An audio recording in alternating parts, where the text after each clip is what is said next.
Greetings. Good afternoon, Juneteenth family. Welcome to another weekly Lunch and Learn. In terms of business, if you have a dream, go for it, pursue it, work hard at it, because with anything that you want to do, it's going to come hard work. You know, if you don't put the hard work, if you don't put the time into it, it's not going to flourish the way you want to. Maybe advice for anybody who's looking to start a business, like just do it. Start off small and then kind of expand. I know sometimes it can be overwhelming, but like once you're in it, you'll be like, oh my gosh, why didn't I do this long time ago? Love you. Tell yourself, I love me too. I love you, Omena. Love you. When you open your heart and your mind, you're opening up to your blessing. Yeah.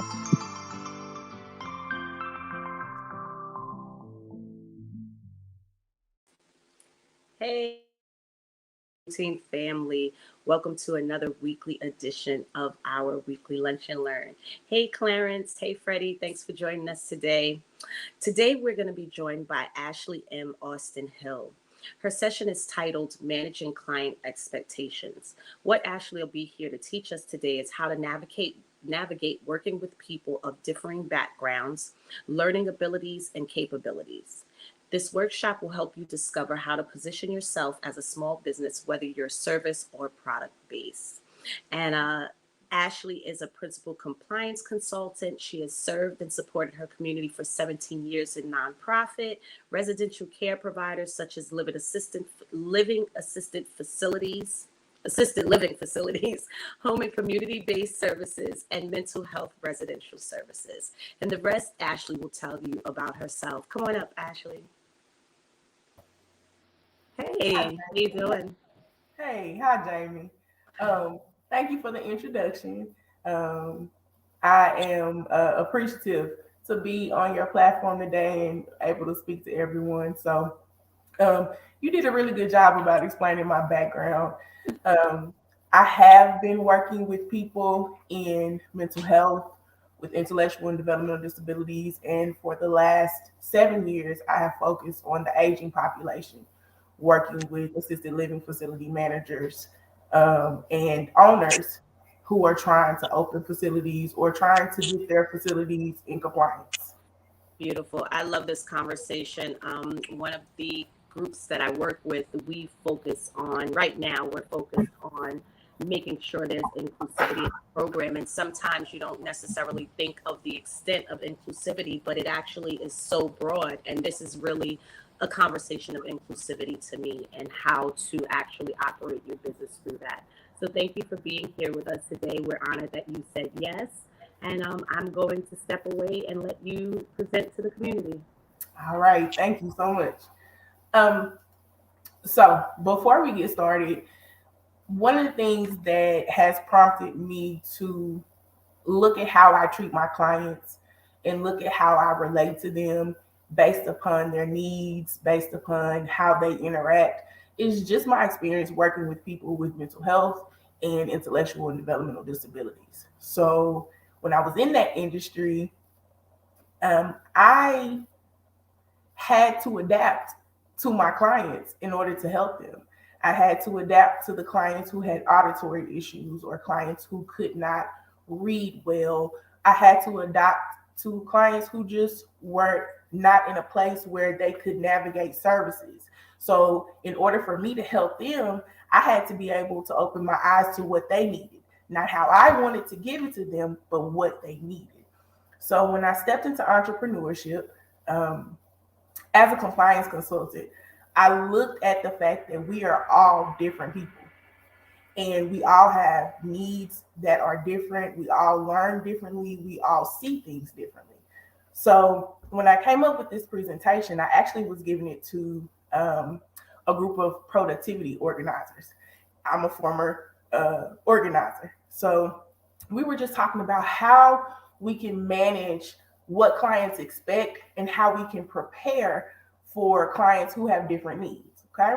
So for this presentation, as we're talking about managing client expectation, we want to look through a lens of clarity, communication, and use our character in the best way to serve others. Okay. So the first thing that I want us to focus on is that people are different. So, for instance, if you show me how to do something the first time, you won't have to show me again. I'm very much a visual learner. I am also a person who can read material and learn and understand from reading material. However, if you tell me something and you expect for me just to remember and learn it from what you tell me, I'm not very successful at that. My husband, opposite. You can tell him something, he can look at a video, but if he has to read large amount of materials, he's not going to get that information. So when you're engaging with people, just focus on how they learn. Focus on how they communicate. Focus on the things that they are showing you. Okay. So for instance, I have a client who loves to text me. She don't like emails, but she likes text because it's quick and it's to the point. So she likes information that is easily digestible. We don't have to have many conversations via phone, but she can get this information fairly quickly from me. Send me the link or do this or do that. And that works for her. Then I have another client where we have to do Zoom meetings and I record our Zoom meetings so that she can go back and watch it again and look at the different explanations. So pay attention to what the people who are around you need. And then that is a way for you to become someone who is a valuable asset to them because you recognize what they need. You recognize that they need something different than what you're giving everyone else. Okay. This one, see if we can't make that a little bigger. Thanks.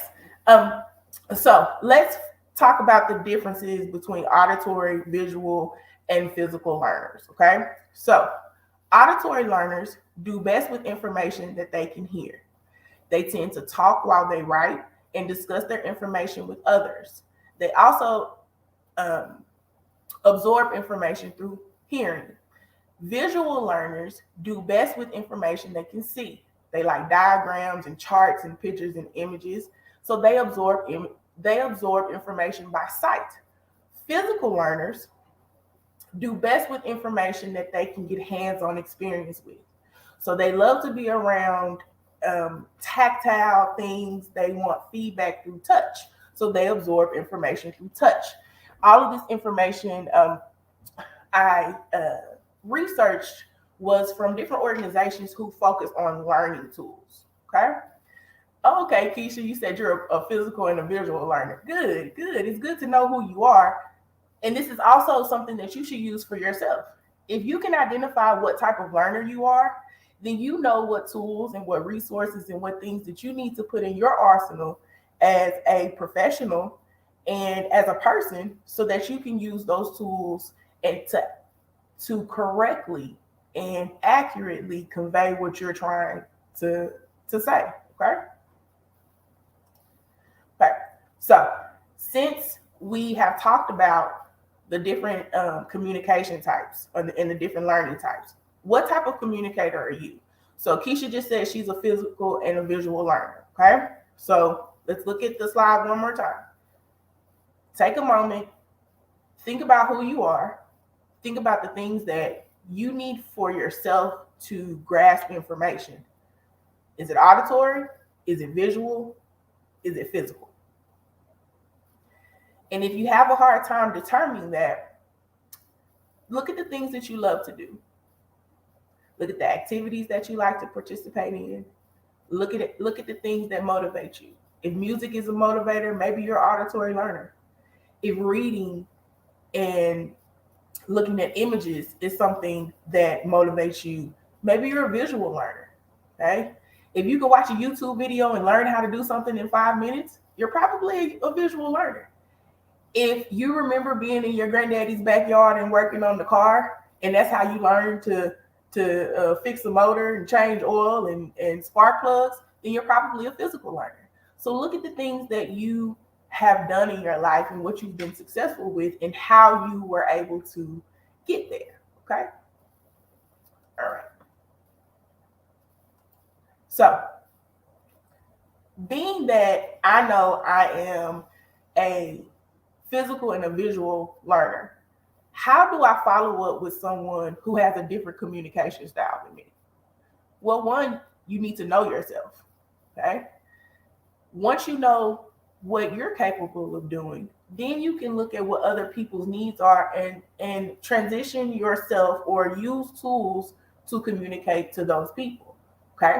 So for instance, as a compliance consultant, I am someone who I love putting together policies and procedures and documents and this and that. Well, because I'm that type of person, I also realized I had to turn the written content into video content. So I have videos that go with my documentation so that if I run into a person who is a visual and an auditory learner, they can go watch the video. Whereas reading the book or the handbook or the policy and procedure doesn't work for them. So it's about translating what is good for you into what is good for other people. Okay.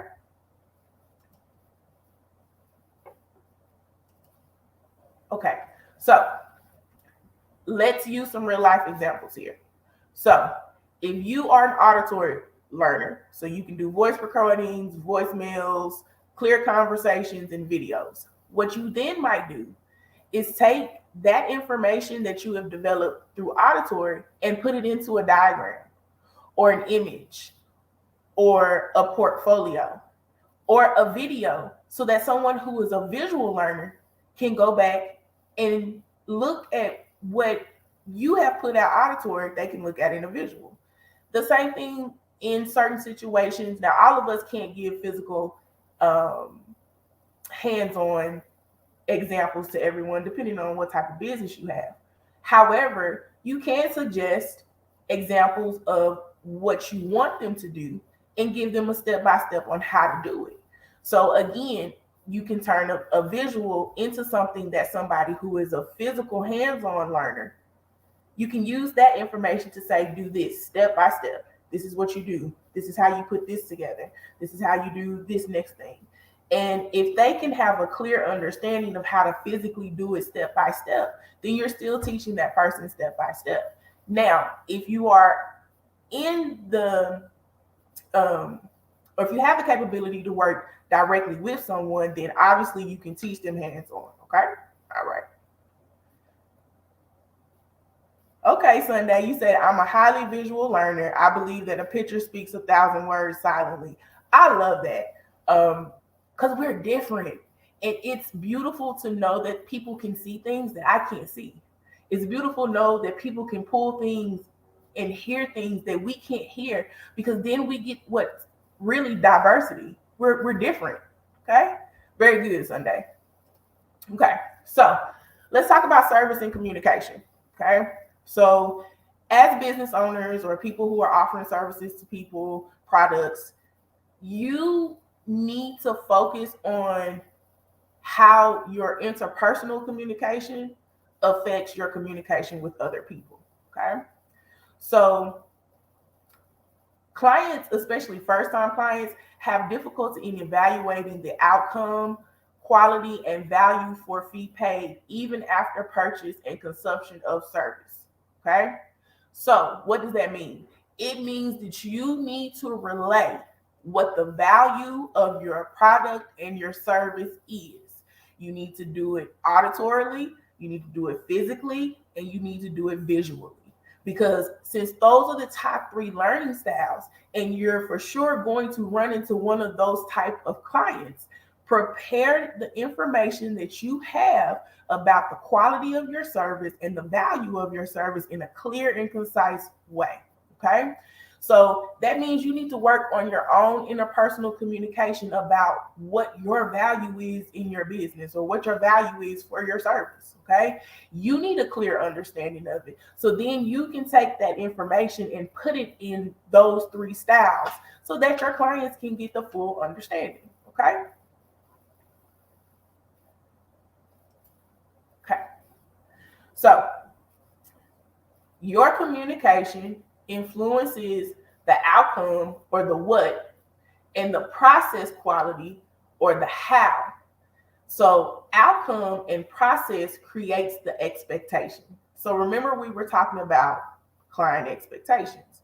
So again, your communication influences the outcome, which is the what, and your process quality is the how. So let's put that together.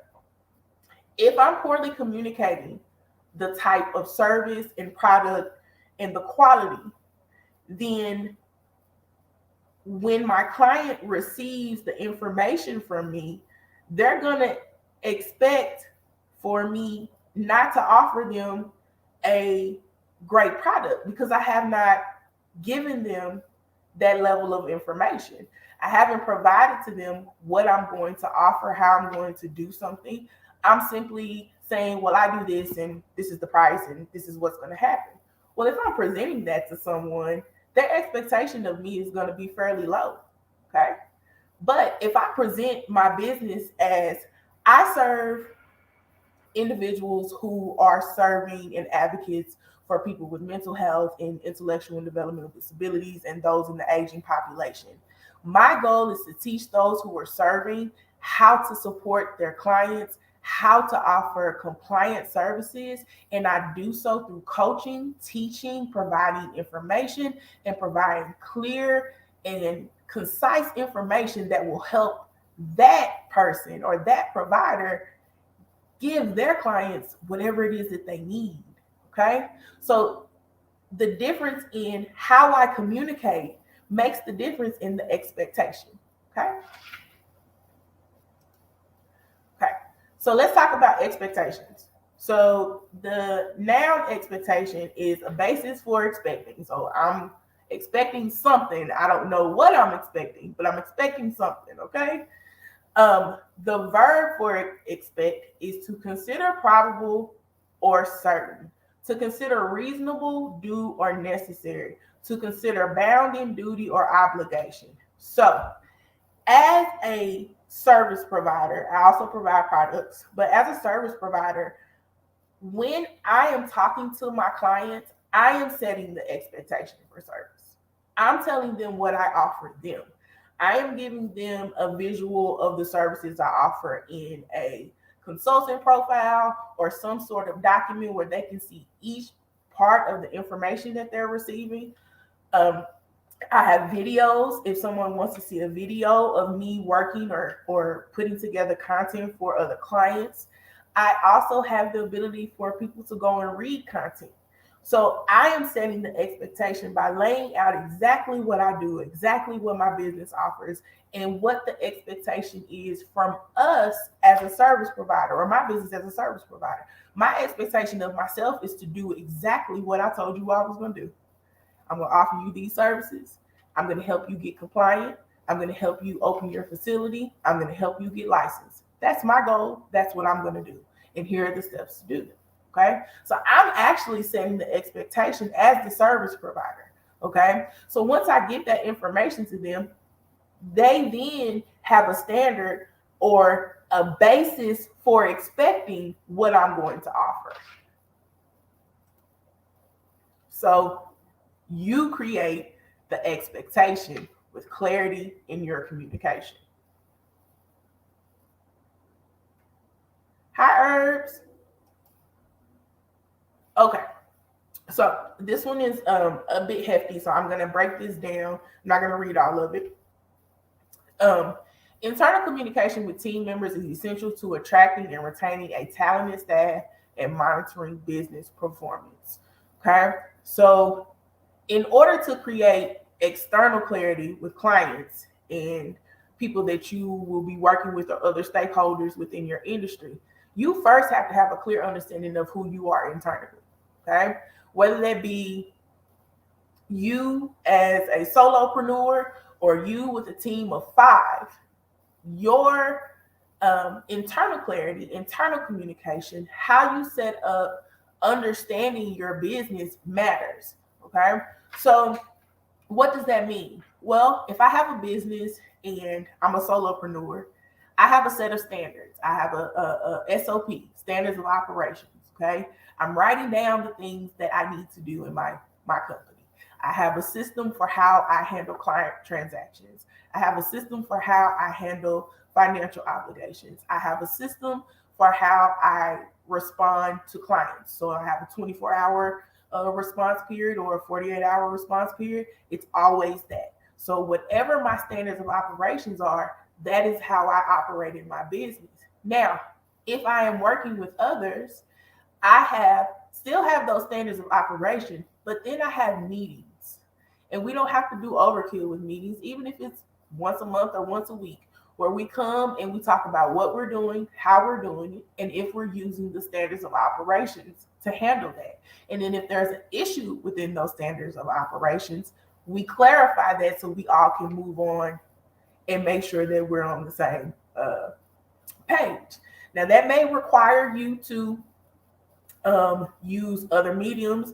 Maybe you use Slack and different Teams or whatever programs you use, but you have something to make sure that everybody is clear on what their roles and their expectations are.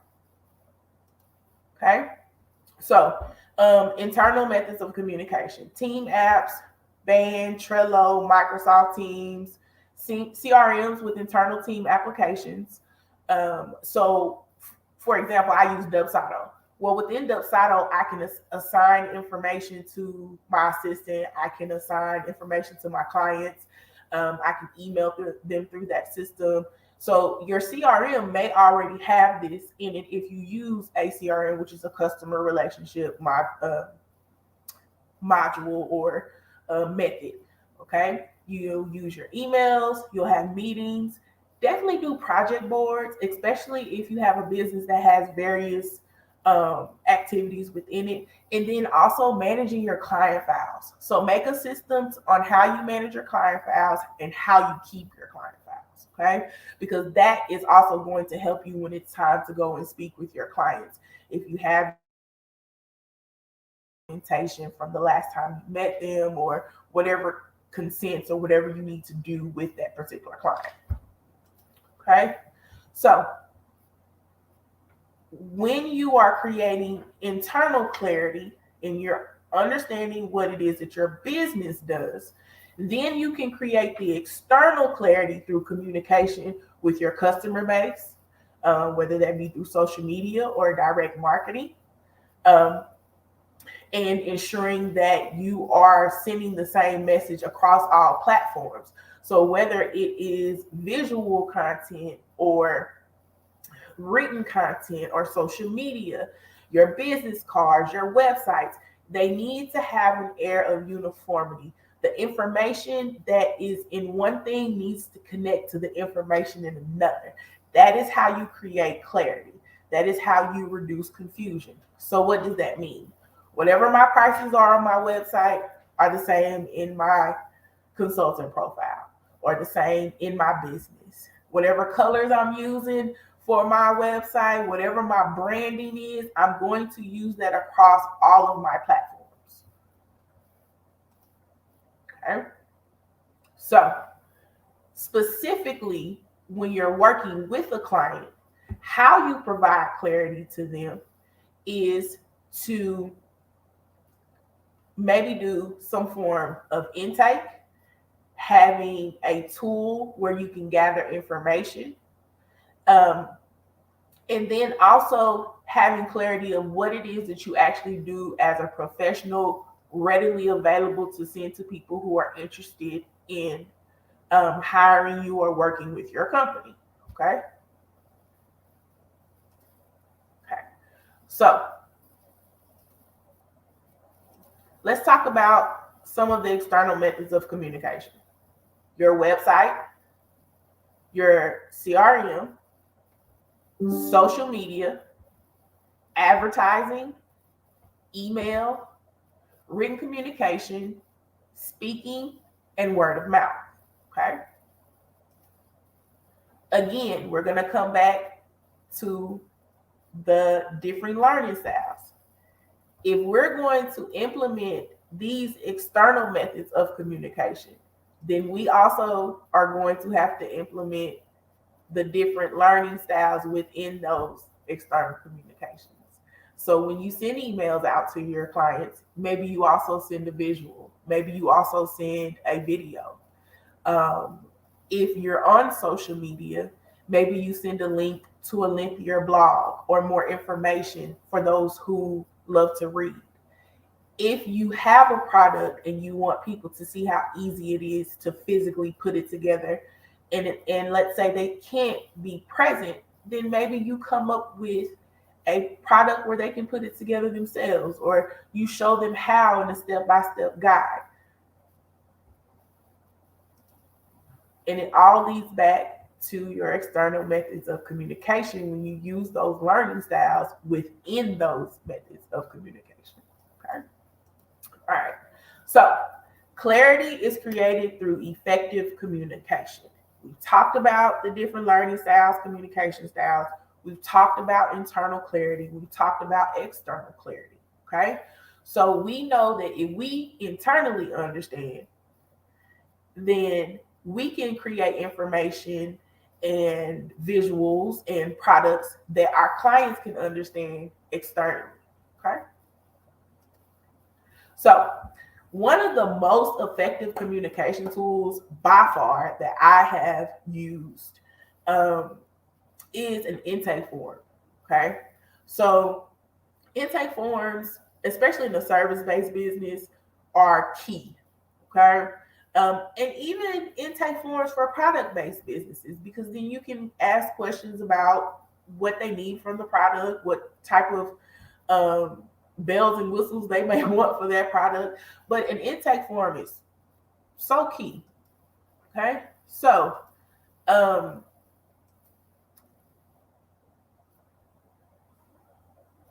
I am not able to open up that intake form. So let's just chat about it. Okay. So an intake form should include basic demographic information. Okay. Who are you? Where are you located? How do I contact you? What services or products you're looking for? What is your area of concern? What are you in need of? Where is the lack for that customer? So you need to phrase a question that asks them, what do you need? What are you lacking? How can I help solve that pain point for you? Okay. So in my intake form, I ask, are you in need of strategic planning? Are you needing policy and procedure review and or creation? Are you in need of general education on how to operate in compliance? Or do you just need complete assistance with navigating the business of operating an assisted living or an HCS provider? So I ask certain things so that I can understand who I'm working with. So I can understand what to prepare before I go and speak to them. So I also can know what resources I'm going to have to use to support them. Okay. Thank you for posting the link. And you can create an intake in Google Forms, and you can do it for free. Okay. So if you don't have a CRM to build it in, or you're not super tech savvy, Google Forms is super easy to use. And the link she sent you will be in the Google form. Okay. Okay. So we talked about what you need to include in the intake.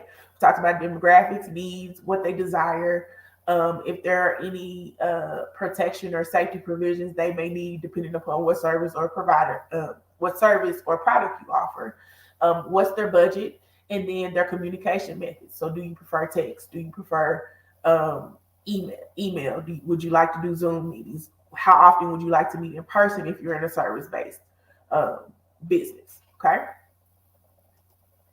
Now, review your communication methods. Okay.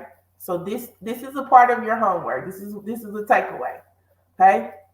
What communication methods do you use to keep your clients informed? Okay. Is it appropriate to the age and the ability of the client?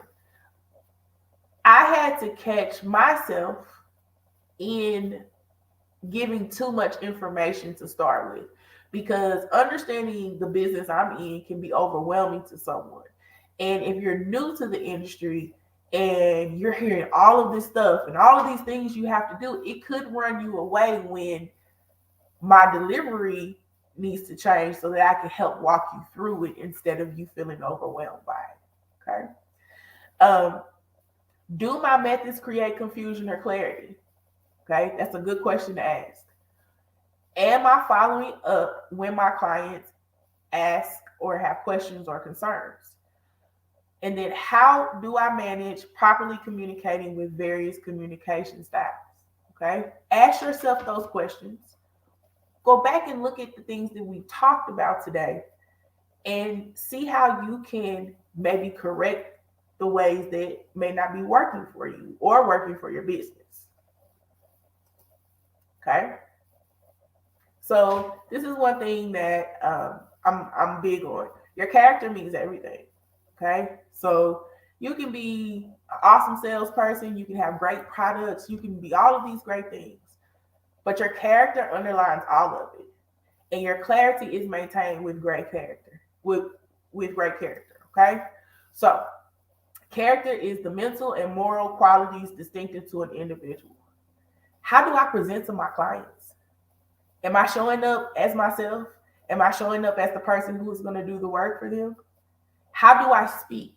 Do I say things like, well, it's going to be hard for y'all. It's just going to be difficult. But I can help you. I know it's going to be hard for y'all. Or do I say, I'm going to help you understand this so it's not difficult.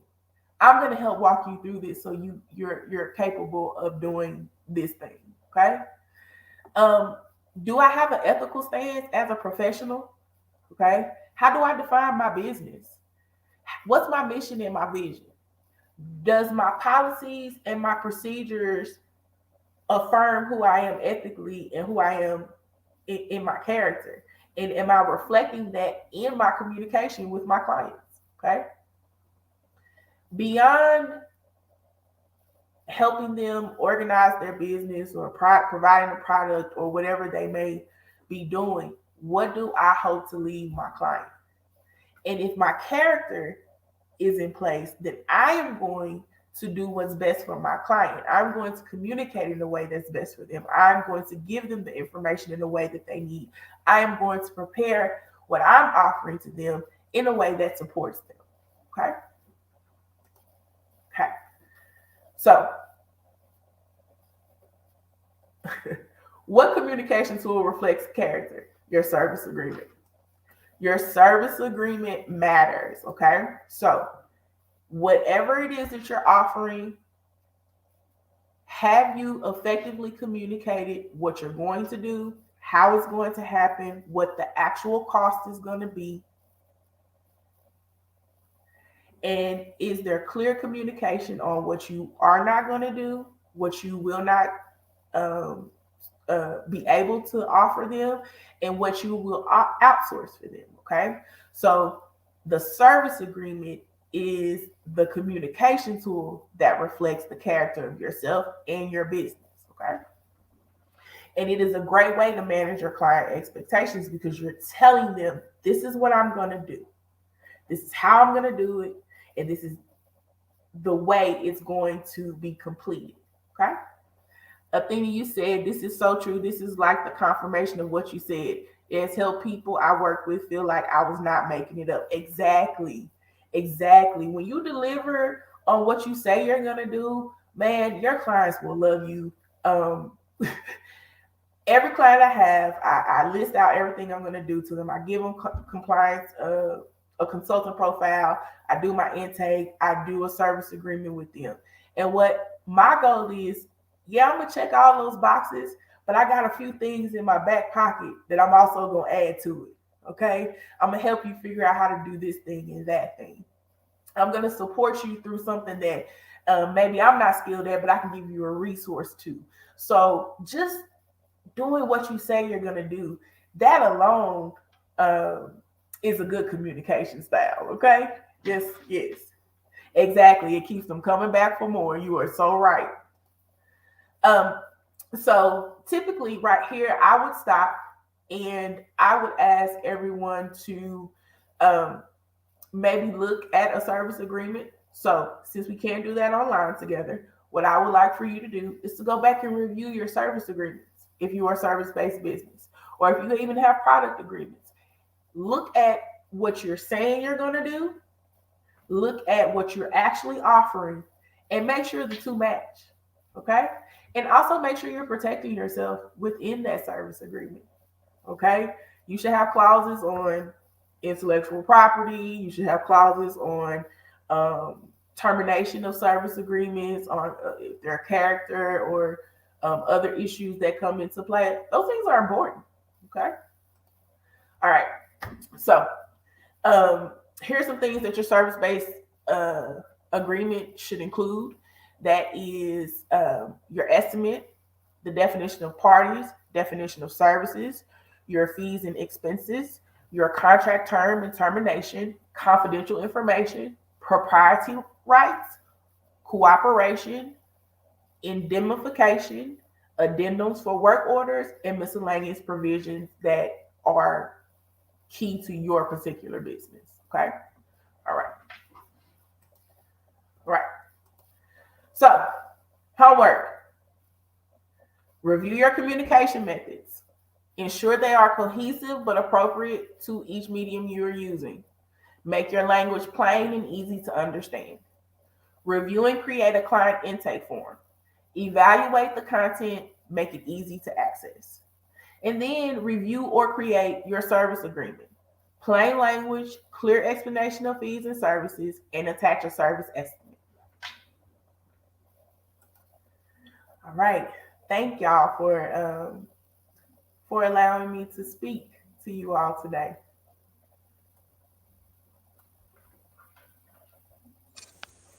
Thank you, Ashley. That was amazing. A lot of great info. I definitely have a lot of nuggets taking away for myself, and I hope that the community does as well. Let me scroll back. You were really good at being present with the comments, so I don't think you missed anything that I will catch, but I'll scroll back just to be sure. There was one Facebook user that left Jessica Hawk Riley in the comments, and I wasn't sure what that referred to, if that was them adding the person to join, or if it was a piece of information that they were offering that went along with your conversation. But maybe they'll drop that in while we're wrapping up. So you have given homework, and how about we have this place here? Okay, perfect. They were inviting them to join. Okay, well, hopefully if they catch that comment, they will be able to watch the replay. And also drop in the comments, folks. Come back after you've done your homework. Come back and let Ashley know. Give her some feedback on the conversation, what came up for you, what you've learned about your business. And Ashley, I know I heard you mention products. How about outside of your workshop, also tell the community what do you offer to folks in terms of supporting them in building their businesses, and what products would you like to let them know that you have, and where can they find you? Yes, ma'am. So the products I have are specific to assisted living and HCS. So I have policies and procedures, handbooks to help you navigate the compliance of opening and or running your facility. And then I have 3 handbooks for people who are new to the industry and trying to figure out how to get started. Like, I don't know what to do. And all of those can be found via my website, which is www.roaconsulting.services. So you can go on the product page there, and you can find every product that we have. Yes, ma'am. And then in terms of social media, you can follow my business at Real Organized Advocacy, and that's Facebook, Instagram, LinkedIn. And then you can find me at Ashley Austin Hill on all social media platforms. All right, beautiful. I would definitely be following you, because I'm like, throughout this whole entire conversation, I never really even realized that you're also here for me. You have a lot of information that I am interested in. In our communities, we're constantly talking about, question from Athenia, are the handbooks specific to a state, New York or Georgia? And that's actually a question for me too. So right now, my handbooks are specific to Texas. Now, I am going to expand. However, because the regulations in Texas are some of the hardest, once you master those, it'll be a little bit easier for me to go and to do the other states. Yes, ma'am. Okay, super. And just question that comes up for me from that. So being that goes that way, you'd also be able to send them in a direction for the state to know if some to find out where something would be different if there is a different regulation. Yes, ma'am. So I actually was working with a client out of South Carolina, and and so I was walking them through who they need to go talk to, what their first steps were, and I just did that by going to read the regulation. So I'm a regs girl. You give me Gotcha. paper, I can go through it and delineate it and break it down so everybody else can understand it. So that my goal is to be in 5 states in the next 5 years. Okay, beautiful. We haven't asked from the community. Would you mind repeating your website? And if you can, drop it either in the private chat for Keisha to copy and paste, or if you can drop it in the comments yourself. Okay. For whatever reason, I'm not able to drop it directly in the comments. I'll drop it in the private chat. One second. Okay. All right. And if you can also repeat it for our auditory. Yes, ma'am. See, you were like, yay! It is www.roaconsulting, that's consulting.services. I was trying to be cute and fancy when I first opened my business. I didn't want a .com. I wanted a .services. But the email, it can get a little long. Yeah, sometimes I've definitely learned that along the way in the process of building things out, when you're just like you're stuck on something you really want, but then you're like, why am I making people's lives hard? Why am I making it hard? Yes, ma'am. But then when I tried to go get ROA.com, somebody owned it, and I was like, well, I don't know what to do, but we're making it work. It worked itself out. I love it. Beautiful. All right, folks. So the website is in the chat. If you want to hear more about assisted living, about managing clients' expectations, about the different ways that we can teach and the ways that we can offer our services, do reach out to Ashley. She is there for you. She is there for us. And I look forward to being in contact with you, sis. Absolutely. And I'm putting out more content now. I'm talking to different providers. So the information is not just for Texas in terms of the content I'm putting out, but the products I have are. But feel free to reach out to me. I love helping people. I really do. Beautiful, beautiful. Thank you for being here today, Ashley. We appreciate you. Thank you, Jamie. Thank you, everyone who has participated today. I look forward to looking at the comments. All right. So, community, next week's guest is Valerie Lyons, and she'll be here to provide you with a very natural and organic approach to networking. We will also dispel common networking myths that can impact our ability to be fully self-expressed. So, every week we just have a lot more content coming, and thank you for showing up, and we look forward to seeing you again next week. See you guys.